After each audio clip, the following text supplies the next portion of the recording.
Welcome back everyone. इस video में हम बात करेंगे तो बहुत ही मिलती जुलती और इम्पोर्टेंट टर्म्स के बारे में। ये दोनों टर्म्स हैं इक्वालिटी और इक्विटी। आखिर इन दोनों में डिफरेंस क्या है और इन दोनों के मीनिंग क्या है? ठीक है, इक्वालिटी का मतलब होता है कि जो हमारे पास में रिसोर्सेज अवेलेबल हैं उनको हम किन्हीं पर्टिकुलर पार्टीज़ के बीच में, मान लीजिए ए, बी और सी है, उन तीनों के अंदर हम एक पर्टिकुलर सेट ऑफ रिसोर्सेज को, मान लीजिए ये 100 हैं, या for the ease of convenience मान लीजिए 99 यूनिट्स है हमारे पास में किसी चीज़ की, तो हम तीनों के अंदर इक्वल तरीके से बांट देंगे, यानी कि 33, 33 और 33, ये इन तीनों को दे देंगे। तो अब यहाँ पे हमने इस बात की परवाह नहीं की कि यहाँ पे ए, बी और सी के पास में पहले से कितने रिसोर्सेज हैं। हमने बस इक्वल तरीके से इन रिसोर्सेज को 3 अलग अलग हिस्सों में बांट दिया। तो ये होता है इक्वालिटी। इक्वालिटी का मतलब हो गया, बहुत ही सिंपल है, इक्वल डिस्ट्रीब्यूशन ऑफ रिसोर्सेज।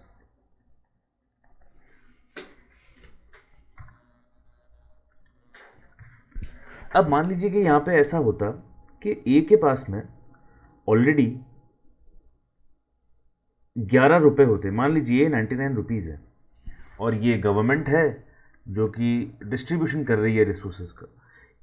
ए के पास में पहले से 11 रुपीज़ है, बी के पास में पहले से 7 रुपीज़ हैं, और सी के पास में पहले से मान लीजिए 3 रुपये हैं।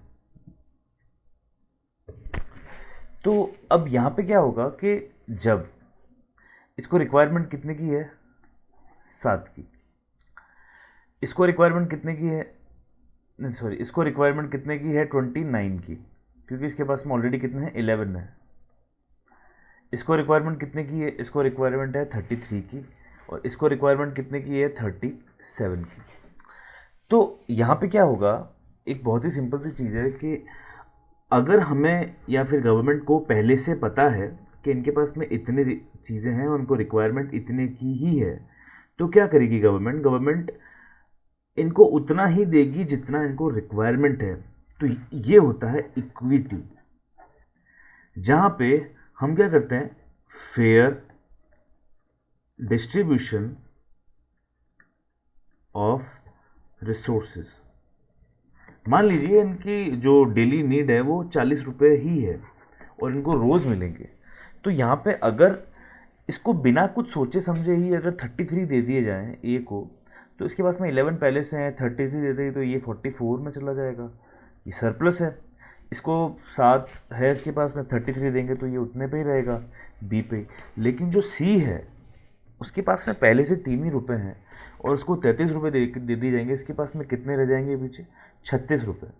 तो अब इसके पास में डेफिसिट कितना हो गया, -4 रुपीज़ का इसके पास में डेफिसिट रहेगा हमेशा। तो ये कभी भी इस डेट से उभर नहीं पाएगा। तो ये एक तरीके का इसके साथ में एक तरीके का डेट रहेगा इसके साथ में हमेशा। तो इससे ओवरकम करने के लिए क्या किया जाता है कि इक्विटेबल डिस्ट्रीब्यूशन ऑफ रिसोर्सेज किया जाता है for a socialist purpose, socialist purpose. इसको कह सकते हैं फॉर अ वेलफेयर सोसाइटी। क्या किया जाता है, इक्विटेबल डिस्ट्रीब्यूशन ऑफ रिसोर्सेज। तो जिसको जितनी रिक्वायरमेंट है उसको उतना ही दिया जाएगा। तो इसको मैं रैप अप करता हूँ बहुत ही शॉर्ट में। इक्वलिटी का मतलब होता है इक्वल डिस्ट्रीब्यूशन ऑफ रिसोर्सेज, इस बात की परवाह किए बिना कि किसके पास में पहले से कितना है। और इक्विटी का मतलब होता है फेयर डिस्ट्रीब्यूशन ऑफ रिसोर्सेज। इस यहाँ पे इस बात की परवाह की जाती है कि किसके पास में पहले से कितना है और उसको कितने की रिक्वायरमेंट है। और क्योंकि हमारे पास में जो पूल ऑफ रिसोर्सेज है, ऑफ रिसोर्सेज इज लिमिटेड, तो यहाँ पे इस बात का ध्यान रखा जाता है कि जिसके पास में पहले से ऑलरेडी कुछ पड़ा है, पैसा या कुछ भी, तो उसको उतना ही दिया जाए जितना उसकी सर्वाइवल के लिए रिक्वायरमेंट है। तो आई होप आपको यहाँ तक ये टॉपिक समझ में आया होगा, बहुत ही इजी टॉपिक है। अब मैं आपको एक स्लाइड दिखाऊंगा जिसके थ्रू आप इसको बहुत ही अच्छी तरीके से इस एग्जांपल को समझ जाएंगे। देखिए यहाँ पे ये 3 जने हैं, तो इन महाशय जो हैं ये ए, बी और सी, यहाँ पे एक मैच चल रहा है बेसबॉल का। तो ए की हाइट ऑलरेडी काफ़ी ऊपर है मैच देखने के हिसाब से, और बी चलो अपनी बिल्कुल सही जगह पर है, बी पहले जितना था उतना ही है।